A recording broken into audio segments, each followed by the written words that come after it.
Itong tatlong na bato ay nakaform siya ng triangle.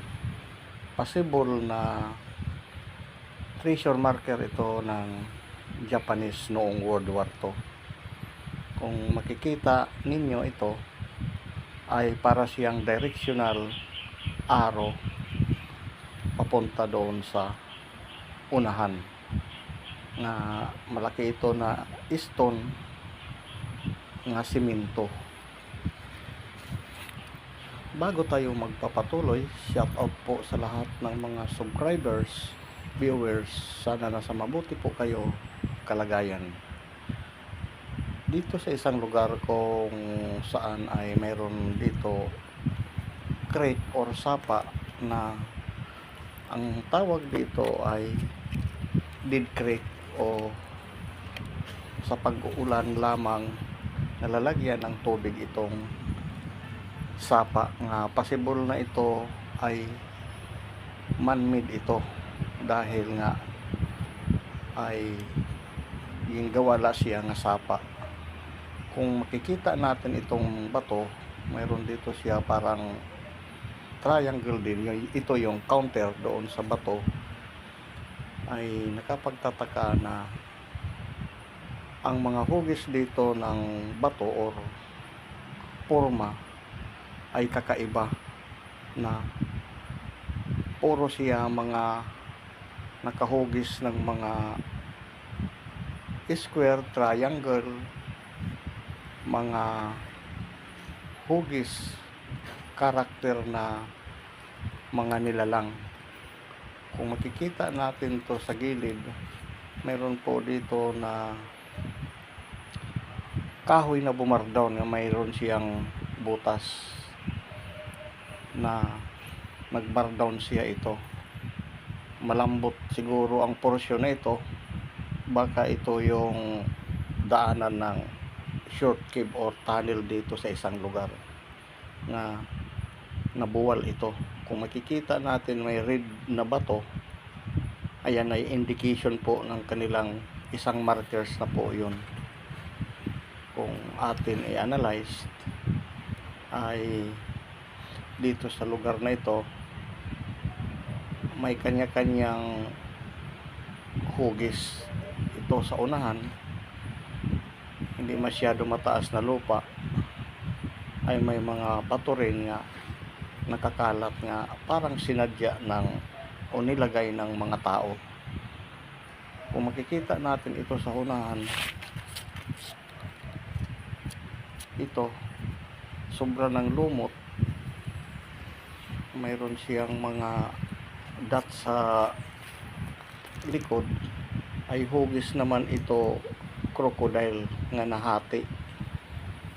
Ito yung nguso niya tinuturo doon sa center ng creek, itong bilog na bato, at yung mata niya ay para siyang nakapikit na tinuturo niya diyan sa likod ng kahoy ang kanyang prospect target, mga kadiscover.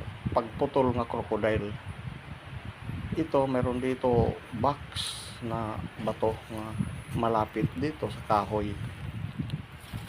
Kung titingnan natin itong under ng kahoy, mayroon siya dito perfect na square, at ito naman yung pula nga bato na tinuturo yung square doon, mga 15 meters distance, at mayroon siyang holes sa side na possible na mayroon ito sinasabing quick deposit dahil malaki ito at matigas. Mayroon ito, lilinisan natin. Marami siya dito mga sign. Sa katagalan na siguro ay hindi na maklaro yung mga sign. Ito para siyang kamay nga nagtuturo. Ayan, parang daliri, mayroon siyang X. Ngunit kung atin ito papansinin, napakabigat, hindi basta-basta ito maanod ng baha, napakailang tons ito. Ayan yung mga bato na directional to deposit. ibig sabihin yan.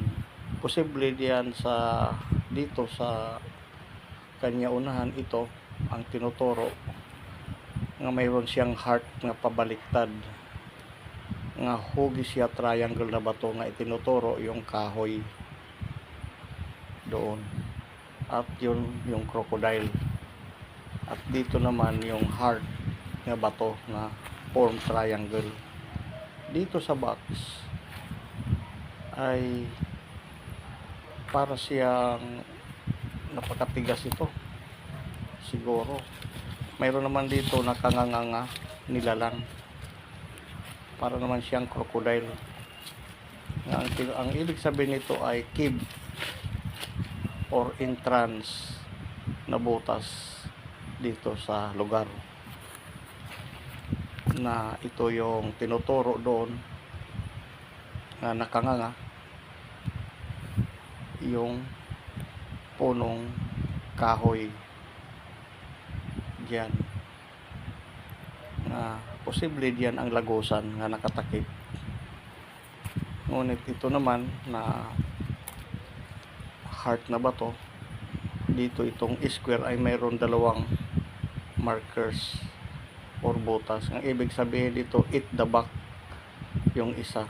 Yung malaki naman nga holes, tinuturo yung kahoy. Ang ibig naman sabihin yung malaking holes na tinuturo, ito pa, so supporting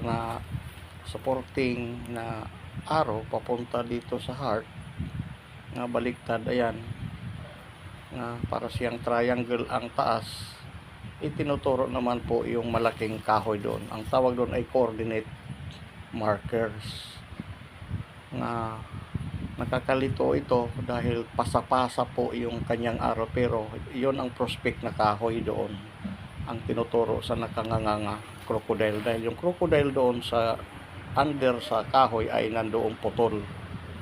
Ito na lang yung supporter ng mga araw nga panligaw, na ito na box at sa yung nakanganga na ito na buhaya o nilalang, ay yun ang tinuturo doon. Ito naman stopper ito ng malaking pyramids, nga ang ibig sabihin dito ay hindi na po lalampas, parang boundary. Nakapagtataka na wala na po mga bato doon sa unahan ng sapa, diyan lang po siya nakaumpok.